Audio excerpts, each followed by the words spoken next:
Hello, everyone. Welcome to ELI, the place where you get your daily dose of inspiration for entrepreneurship. And today we have with us Sonya, who is the one of the co-founder of Imarticus Learning, specializing in industry-specific education and provides mentorship from industry professionals. Hi, Sonya. Welcome to the show. Hi, Priya. Thank you so much for inviting me and having me here. Uh, to start with, Sonia, I'll just share one anecdote with you. I think it was the year 2017 when I got to know about Imarticus. They had reached out to me for some kind of partnership program with some bank. I remember it was SDFC. So there was a tie up with SDFC where you do a certain course and then get placed in the right vertical of SDFC, if I remember correctly. So that's how I learned about Imarticus. But till that point, I was not aware of this particular industry that exists where people are made job ready, industry ready through educational partners, EdTech, if you will. Uh, and But I find it really fascinating because India is a country where there is a clear skill gap between what is needed in the industry and what is taught in schools, colleges, specialized educations, and so on. So, tell us a little bit about what is Imarticus, Yeah, what is the problem that you go after, yeah. and so on. So, I think I'll tell you a little bit about the genesis of it first and how it started. And then, we've sort of been around for almost 12 years now. So, over time, the company has obviously evolved into various different facets. So, we started in about 2012, 2013. The idea was exactly what you've said. It was to try to solve the employability program, employability problem.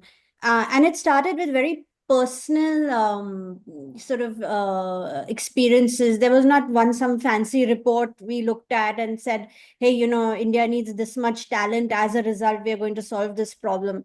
It actually started because I think, I got a lot of experience trying to recruit new graduates. Mm-hmm. At that point, I had recently moved from the US to India. And my first job was to set up a 300 workforce in Hyderabad. And I think, me and my team, we went nuts trying to recruit the right talent. And these were freshers coming straight out of college. And that was sort of first glimpse or the first, problem that we saw.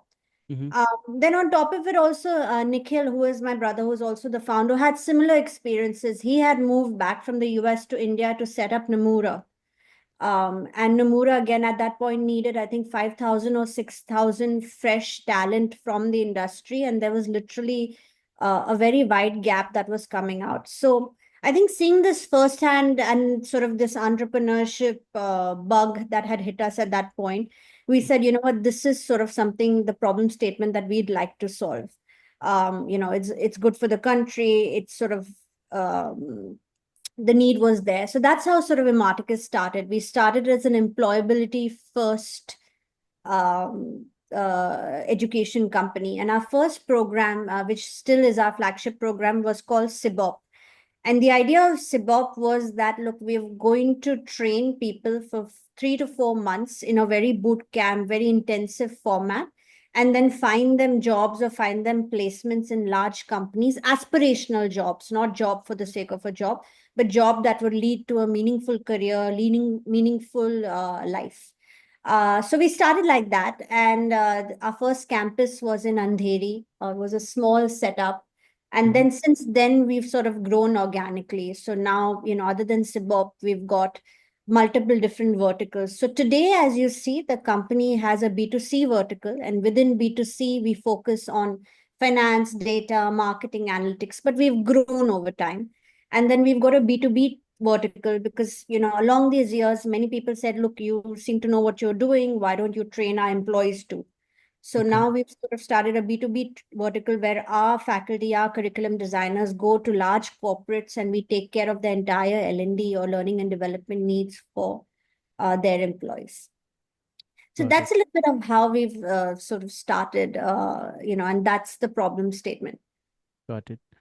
So, Sonia, let's dig Yeah. a little bit about why this problem exists in India. So, I think in India, this is a bigger problem compared to other countries.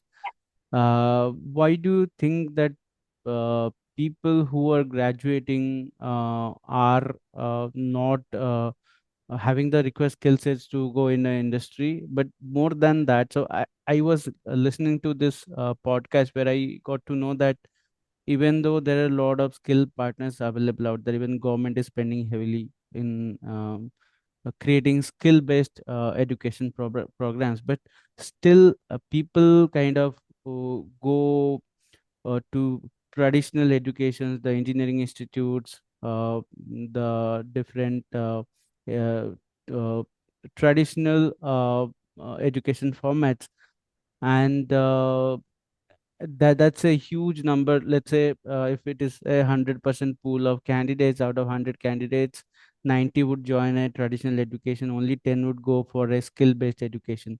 But if you compare it to the employability part, the skill based education has a higher prospect of giving you employment. And I got to know that there is a mindset of, people want to get that degree, a certificate. That's what people are aiming for, and that's why there is a big. This is what I arrived at, was that the fundamental reason why this problem exists in India. What do you comment on that? So look, things are changing now, but as per, and the government, to be honest and to be frank, have also done a lot of initiatives in the last few years. The NEP came out, which was a big regulatory change, which mandated governments to be a little bit more, sorry, mandated college to be a little bit more innovative, right? It gave them multiple entry and exit. There is now a mandate that industry education should be a part of the curricula in many colleges, but that wasn't there before, right? If you notice, in the last decade, right, our curriculum are extremely outdated. Maybe the top tier colleges of India actually had their curriculums updated. They had state of the art facility. But if you look at most of the colleges that were catering to the masses, most of their curriculum are extremely outdated. And even today, I would say, they are sort of stuck in a very archaic way of teaching, and the consumer mindset of learning has completely evolved, right? Nobody, so if you even, and we recently did this study in our learner base, very few people are going to traditional textbooks, opening it up and learning like that. The way of consuming information and knowledge has completely changed over the last decade. However, the way of teaching has not changed for most of the colleges. Hmm. Now, are things changing? Absolutely, yes. But India is a large country, right? It's going to take us a lot of time to be able to make those changes and fundamentally change the way of teaching and learning right from the masses. So, in my view, I think that is the fundamental difference on why we see such a gap today. Even if I look at an interview fresh graduates that are coming out of our courses, most of them are stating that they've never experienced this form of learning or this form of content in their undergraduates. Yes, the fundamental skills were taken care of. However, updated industry skills or even different job roles were never addressed as a part of their learning or part of the curriculum, which I think is one of the big problems, that we are giving our generalist education, but I think the need of the hour is to be extremely job role specific or skill role specific. And I think that's the main gap. That I see particularly. However, I think, like as I said, the good news is things are changing. Even today, I think the college education is being mandated to do different things in terms of part of the curricula, to do industrial visits, to add on different micro credits of different courses. But Mhm. as I mentioned, I think that's frankly the role of folks like Imarticus that could come in, is to fulfill the gap. But for now, I think it's a clear gap that still exists. Speaking of curricular being outdated, I think this is a problem, even bigger problem now than it was in the past, because industry changing so fast. Every year, it's a new industry that we go into, because there is AI. Yeah. It's very rapidly changing every industry. For example, a lot of white collar jobs will be gone away within next 2 3 years, and that's a harsh reality. um, because industry is changing so fast. Can the education system, can the teachers be updating themselves so fast so that they're always ready for that next wave of whatever technology is coming? Because right now, clearly what is being taught in the schools, colleges, even in specialist courses, they're clearly like 50 years outdated, Yeah. straight. And it is changing very fast. No, so you're absolutely right, right? How do you keep everyone updated at scale, right? And I think it's definitely a challenge. Some universities and colleges are doing it, but a lot of them aren't, and they need partners, which is where the role in the ecosystem of, skill-based or education firms do need it, and they do have a role to play. Look, Imarticus, it will be difficult for a company like us to replace formal education, right? A 4-year degree that goes campus while we're trying. I think it's going to be difficult, and there's a role and a need for a college or an academia as well. However, to do this on their own also to me doesn't make sense. Use partners, use the ecosystem, use industry providers, guest lectures, master classes to aid the college curriculum. So I think that's where I think the value can be found or can be provided in an ecosystem type of play. Okay. Uh, Speaking of a partnership model, I think this is an interesting solution because partners come, they have those experts in their kitty who are very much industry centered. They spend time with the industry. They're aware of what's latest in the industry. And education institutes, they know how to teach. They have a formal structure of doing things. So combining both, I think, is a beautiful solution. But one question We're that doing that today. If you look at, for example, certain universities, we go ahead and we teach, and I'll give you an example, an MBA in FinTech. So what we do is we come in the last year and we do the entire learning in a topic like FinTech, which is very new age, very up to date, very evolving, very changing. And frankly, for us also, we have to change the curriculum almost every 3 to 4 months because things are so evolving. So there are these partnerships that are existing in today's world, and they're doing really well in my view because it's almost the best of both worlds, and they are definitely very much required. do you think in future these partners will replace the formal education because nobody is carrying these degrees anymore? Some for sure. For sure. I think, and frankly, we are also going down that route. We are also creating an undergrad program for 3 to 4 years that replaces a formal education with something that's completely new age. But eventually, yes. However, in India today, the value of a degree is still there, right? And we're still ways away from being able to disrupt that. Yes, things are evolving and people are asking the right question कि ये degree का मतलब क्या, or why should I do this degree? And frankly, the entire ecosystem needs to answer that, and it's the right question to ask. But there are definitely players, and there is a trend that formal education will be disrupted, and in my view, in the right way. Now, whether those are players in the traditional education world or outside of it, there is a disruption required to make the degree very meaningful and very impactful and solve the problem. And I think that's good. It's good for the country, it's good for the ecosystem, it's good for all of the people operating in it to be able to ask the right question, that how do we make more of these 3 to 4 years of formal education that we are part of it, for sure. Because you were running such a process which helps students and candidates to get formal training of the job and to get industry ready skill sets. I think you'd also have the access to data on what are the skill sets, what are the set of skill sets that are trending, where people have a good prospect of not just finding a job but getting a good pay. um, what are some of the trends that you are spotting? Like, which are those areas, domains, where maybe some of our listeners are seeking jobs or seeking good opportunities? What are the hot career trends now? Yeah. Imarticus is a bit of a unique position because we have a B2B line also, right? So actually we get a lot of information from the industry itself because we are the ones sort of training for them as well. So I think some of the programs, and we've sort of developed our own line of business or own line of programs called our programs. And the whole idea behind this is on emerging technologies and emerging fields. So what we are seeing a big demand for, not only from a consumer mindset perspective, but also what the industry is looking at, are topics obviously that have become sort of household names right now. Gen AI is big.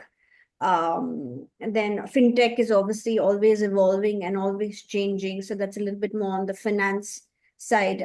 We've got a lot of programs or trends that we are doing a little bit more on certification prep. Those type of programs are also coming up. So for example, folks that want to do CMAs, CFAs, ACCAs, so that they're able to sort of recognize their learning as well as, certifications.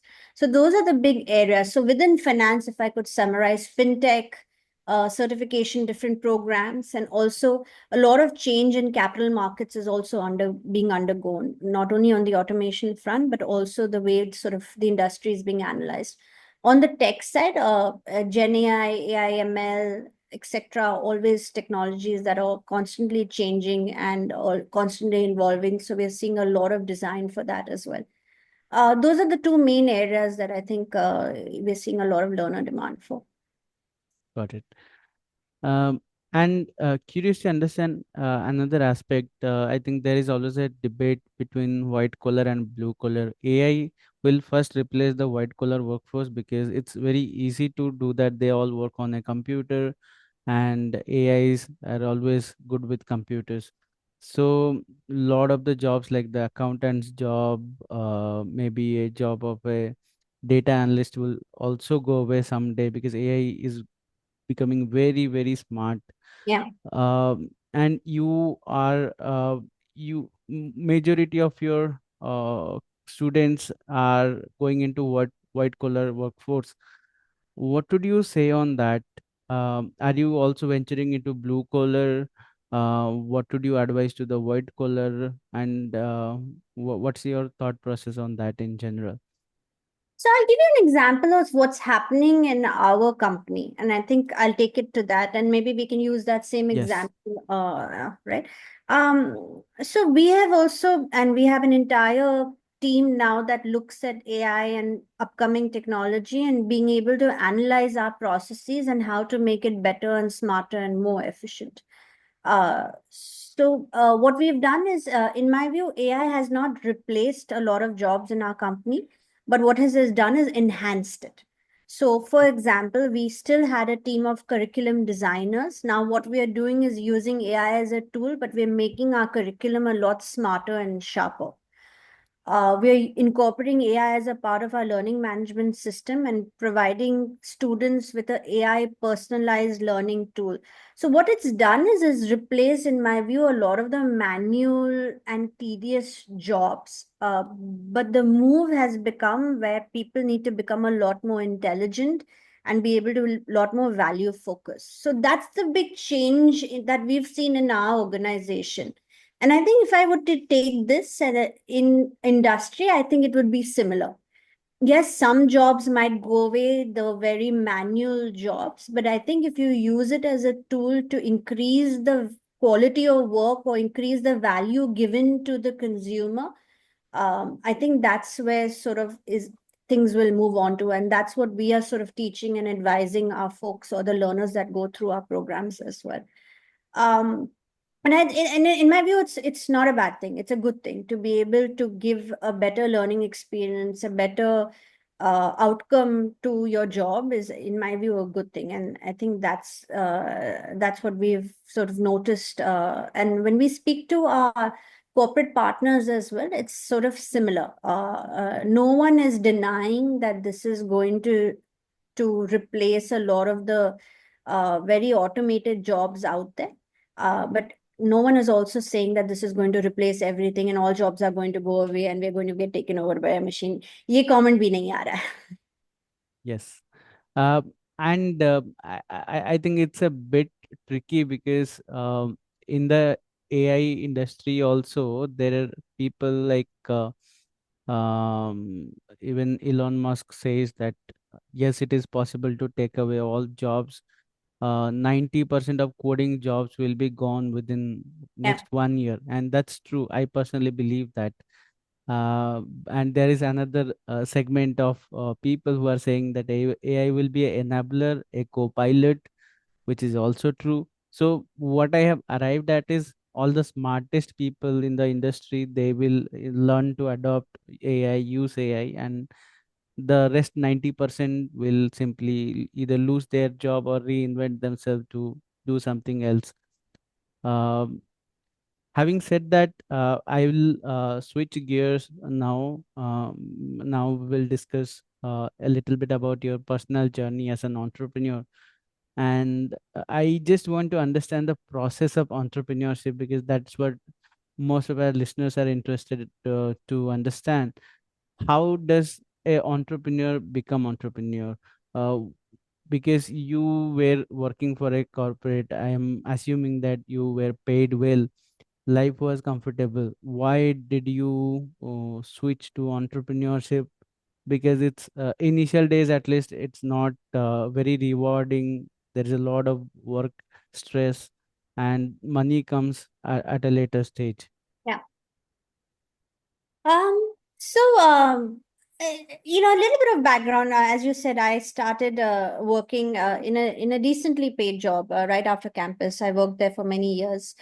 I was a consultant, so a lot of travel involved, a lot of different projects that I was a part of. So I was able to see, and I was lucky enough to be able to get a lot of diverse exposures into various industries and job roles. So I worked for pharma, I worked for a tourism-based company. I worked for the government as well in education and in travel as well. So a lot of experiences that come in being able to deliver a lot of these different types of projects just by the function of what I did as a job role. I was also lucky enough to travel to different locations and work in different locations as well. But I think for me, I think the personal journey, the outcome was not there. There was no, meaning to what I was doing. Yes, I was doing it because it was my job and I was good at it and I was sort of responsible for a certain thing. But at the end outcome of where the difference was being made was not very clear. All right. And I think for an entrepreneurship, in my view, there's are two areas. If you want to make a big difference, that's where most entrepreneurs will say that, we want to be able to control the journey. We want to be able to see it through. We want to be able to create a difference. I think those Yes, are very commonalities in any entrepreneur that you will speak to. And I'm sure you've spoken to right. a the second thing that at least is control. I think we want to be able to control the entire journey or the entire experience, and I think most entrepreneurs end up being very control focused. So I think for us, for me those were the two big trends or two big makings of an entrepreneur that I would have seen looking back about 10, 12 years ago. Yes, I think most of the founders, I asked the same question, and almost nobody was in it for money because money was already there. Yeah. Uh, the, just like you mentioned, I think there is a feeling of, I want to be the man who makes the changes. I want to get it done. There is a, strong association with the, sometimes there is a strong association with the problem statement. They want to really solve that problem and they start a venture. And sometimes they just want to, get out of that comfort zone and a feeling of, I'm wasting my time with the task which can be probably done by a lesser skilled person than me. So And you're absolutely right. I think the feeling of, money is absolutely not there. But I think keeping that aside, the sense of, making impact, and whichever industry you choose, whether it be in education or finance or whatever it is, I think that was a big feeling that was missing. And I think one of these big examples was, I remember I was working for the government of Brunei, and I think I spent 1 year in Brunei, which is a very small country, and we were working on um, transforming, I think, one of their education departments. So they wanted to be a lot more skill focused. So I was working on that project, and we worked on it for बहुत काम किया, right? We worked on it for many months, many years. We submitted all the documents, all of that. But again, there was no real impact. And I think that frustrated me, saying that ye sab kiya hai, but there is no control I have on what is going to happen, how is this going to change, what will happen. And I think that's sort of that idea, that genesis is what troubles most entrepreneurs, when they have no control over the end state and a very clear defining way to get control, and money is not the objective. Yes.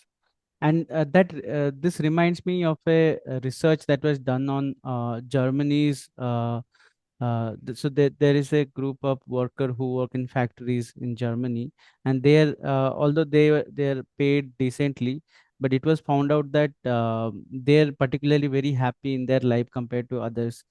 And they found out that the reason was, it was not because of the pay, but because they worked in a factory. They could see what are the impacts they are making. Maybe it is a car factory, they're attaching the headlight. They can see every vehicle that passes through them is getting a headlight because of them. So that's the delta they are making.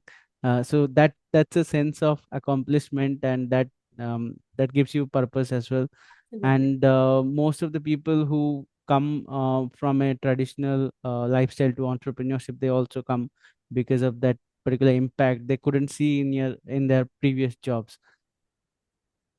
um, the other aspect I want to cover is about finding a co-founder. Almost 90% of the founders cannot operate solo. They need a co-founder, and that's sometimes they go with multiple co-founders. I have seen companies running with five co-founders. So tell us, how does a person find a co-founder? Because I have seen people struggling with finding partners for marriage, but finding a co-founder is a even bigger challenge, Absolutely. because Absolutely. sometimes things don't work out, and you want to split, uh, and it gets messy when the co-founders split. They want to, and I Yeah. have seen that happening in big companies as well. In fact, in Yeah. one of the Indian biggest company once had the same problem. So can you tell us about the process of finding a co-founder? How do you find them? How do you make sure that they have the same mindset, same passion Yeah. towards us, problem statement, complementing skill sets, and so on? Yeah. So I think I we were very lucky actually. So I think we as a family had immigrated to the US, and throughout the journey had solved a lot of problems together. These were sort of family problems, personal problems, etc. And I think Nikhil, who's my co-founder, who's also my brother, we come from uh, very, as you mentioned, compatible skill sets, right? So I'm extremely detail oriented, while he's a little bit more outside picture in, working with different stakeholders outside the company. So we were able to figure out a way of working. But just to sort of step back, I think when we started the company, these questions we addressed spot on. We didn't say, okay, let's get together and we'll work it out. We said we would work together in a certain manner or a fashion. So we were very clear right in the beginning to do a very clear distribution of responsibilities. We also spend a lot of time analyzing each other's strengths and weaknesses and aligning the job functions accordingly. So it didn't magically happen. It happened with a purpose. And I think that would be one advice. You were absolutely right that finding a co-founder is very difficult, and also needs to be done in a very purposeful manner. Right. So find a co-founder not just because you both happen to be at the right place, but because it needs to be complementary, because they need to add value, and also very clear segregation of duties and responsibilities. That doesn't mean you cannot approach a problem together, but that also doesn't mean that, being a sort of a primary and secondary has really, really helped for us. The other part of it, I think, is personalities also have to sort of mesh up, right? So trying to find the person who you're able to get along and work with, and you need to speak to them 100 times a day, and you need to be okay with that. I think find that person that you don't mind spending every day and night minute with, because that's what's going to happen for the first 3 4 years. Every waking moment is the company and the problems that you're trying to solve, and it helps to do it with somebody, and it helps a lot. But trying to find the right person is absolutely very, very critical. We also had an added complexity because we were part of the same family. So, many investors came us and said, "Oh, how much do you guys fight?" And I'm like, "Yeah, we fight, and we fight for the right purpose, and it's not wrong to fight." But again, the key point for us was a compatible personality and a key segregation of responsibilities. If you're able to sort of figure those two out, I think you're sort of home sailing. Do you think so? You got lucky because you had another bright mind in your family who could Yeah. think like you, uh, and it got easy for you. But there are other people out there who are looking outside of their circle for a co-founder. Do you think you would have started a venture with someone outside your circle, or would the process have been different? What do you think about it? Difficult to answer that actually. कि क्या होता, right? In my view, I think whether it be in your circle or outside the circle, the characteristics I would have looked for the co-founder wouldn't have changed. I was very clear on what I was not good at, right? And I wanted to fulfill that gap and balance, right? So now, whether that was in the circle, and you're absolutely right, I got very lucky, or outside, I would have found that gap. Trust is a big element for us. I think, there are many decisions that are taken while you use data for most decisions, but a lot of decisions are taken on gut, right? So trust to us was a big one. So I think in your circle, if you're able to find somebody who is able to sort of develop that trust, I think that was a big one as well. Because even throughout your journey, right, not every decision will be like very right or wrong. There'll be some calls that you take, your co-founder takes, and you're just going to have to go with it. And some of those calls will be wrong. Now after that starting, and that's where things get ugly, right? When a blame game starts, all of those mechanics come into place in a co-founder founder type of relationship. So to me, I think those characteristics, or the softer side of working with somebody, is equally as important as the hard skills. Mm, So I think looking back, I don't think, I would have looked for that even outside. got it. Uh, Coming to the third aspect of being an entrepreneur is you have to be consistently at your peak for a long, long time. And I have seen people who have done entrepreneurship for 30 years, and they have gone through ups and downs, and it's a part of the game. Uh, and you have been an entrepreneur for at least 15 years now, if I am correct. So how do you manage those situations when there are cycles of up and down? Sometimes your health is not good, you go through marriage, pregnancy, and so on. There are life events. So how do you sail through that and still be at your peak as an entrepreneur? So, it's an interesting question, right? Look, I don't believe anybody can do it alone, right? And I think I'm not saying that I've been 100% at every given point, at every given uh, stage in the last 12 years. But I think what we've managed to do at Imarticus, and it's a large company, but we were lucky enough when we started focusing on building out the businesses. Through our connects, we were able to bring on a great team. And that team still has been with us for the last decade or so. So these folks were folks that we had historically worked with in our job functions, and they sort of followed, and they bought into the vision and the mission that we were building, and they came in and they started leading different functions. And these are a group of almost 8 to 10 individuals that are an extension of me and Nikhil now. And all of these sort of form their entire, run their little mini P&Ls. They have very defined, clear roles and responsibilities. And together we're sort of building this company.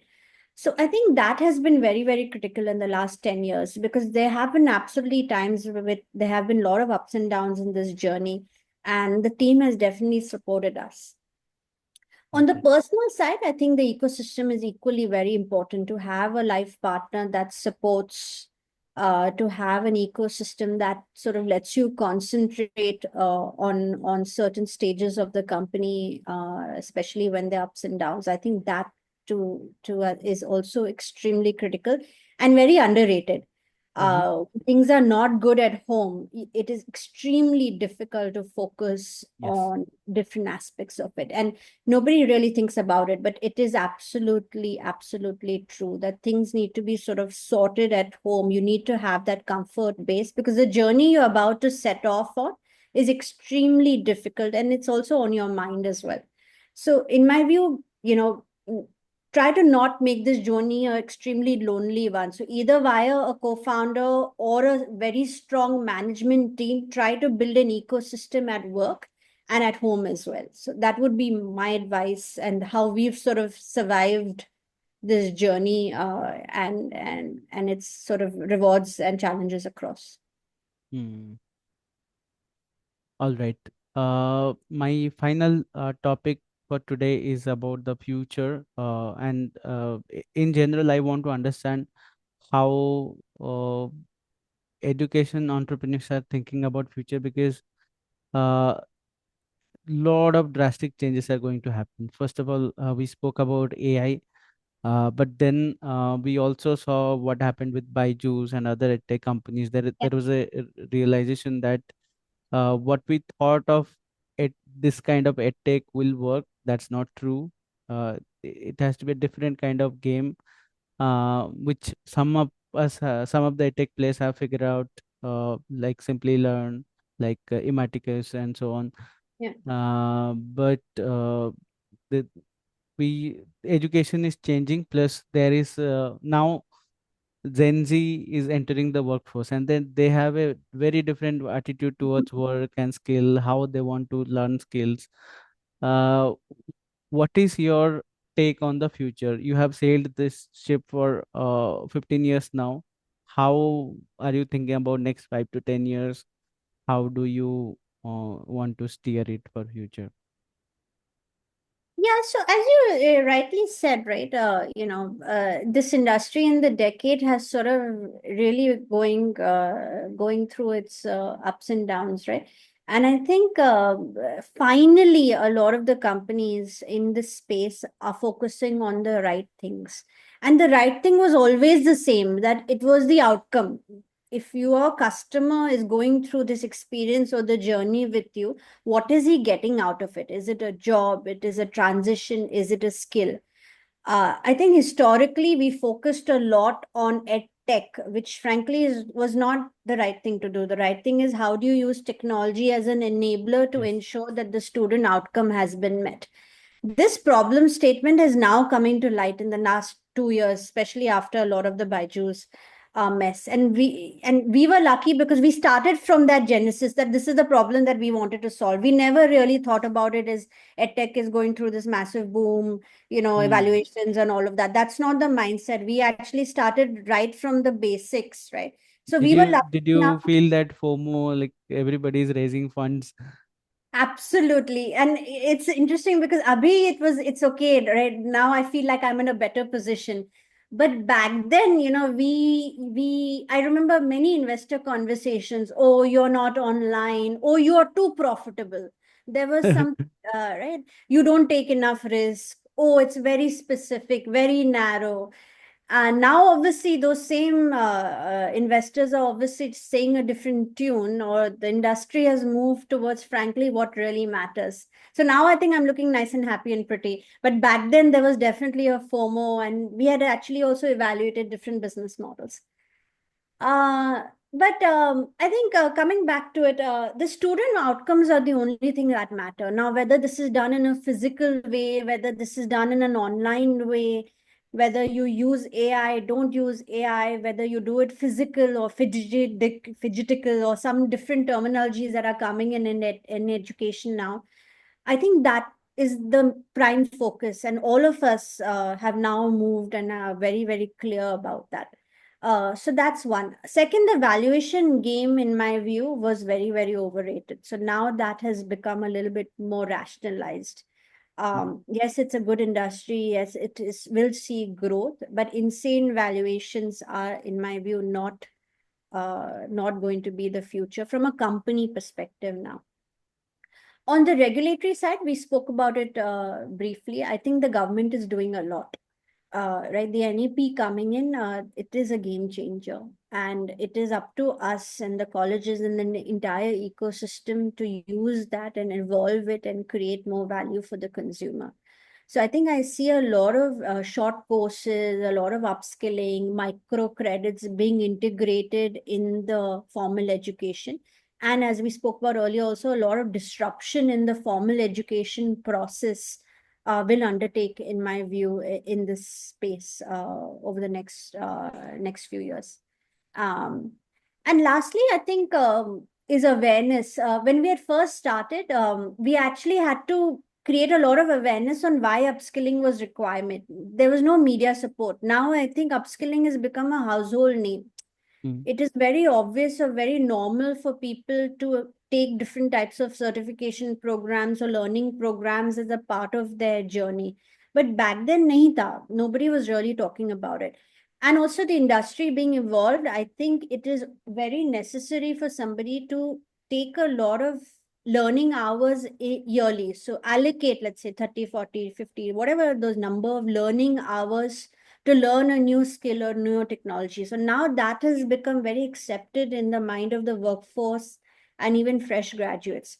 So I think with the demand being there, with the regulatory changes and the companies finally focusing on the right things, I think that's where, in my view, the industry will evolve in creating true value.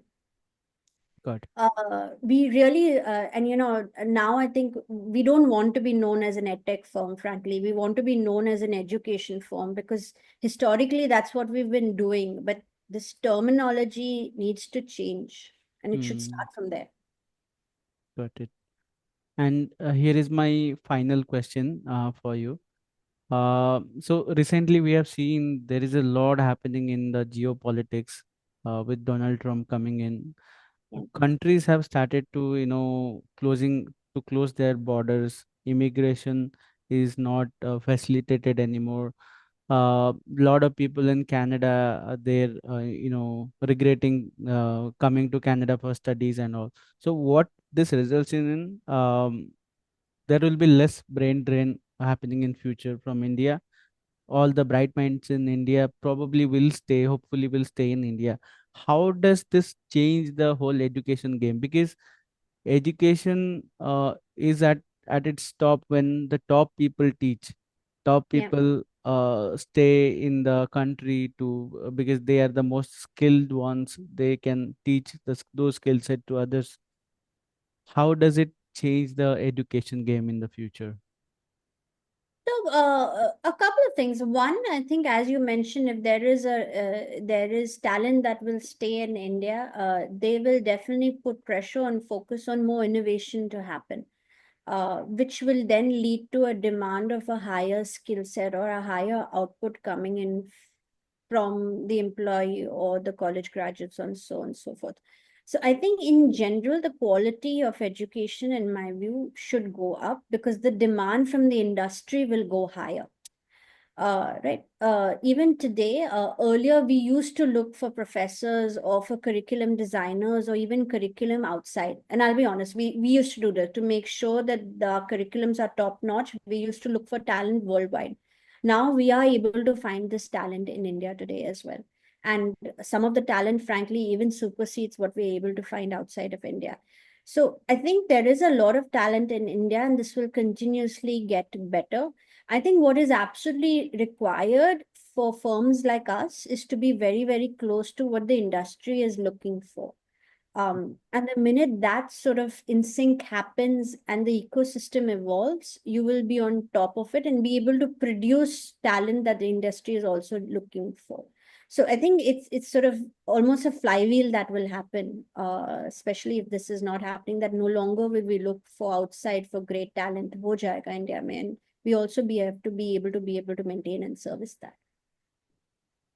All right. On this note, we will close this interesting discussion. Thanks for joining us, Sonia. It was a pleasure to have you on our platform, and many insightful things we got from this podcast. I personally learned a lot of things from you, and thanks for joining us today. Thank you so much, Priya, for having us. Thank you.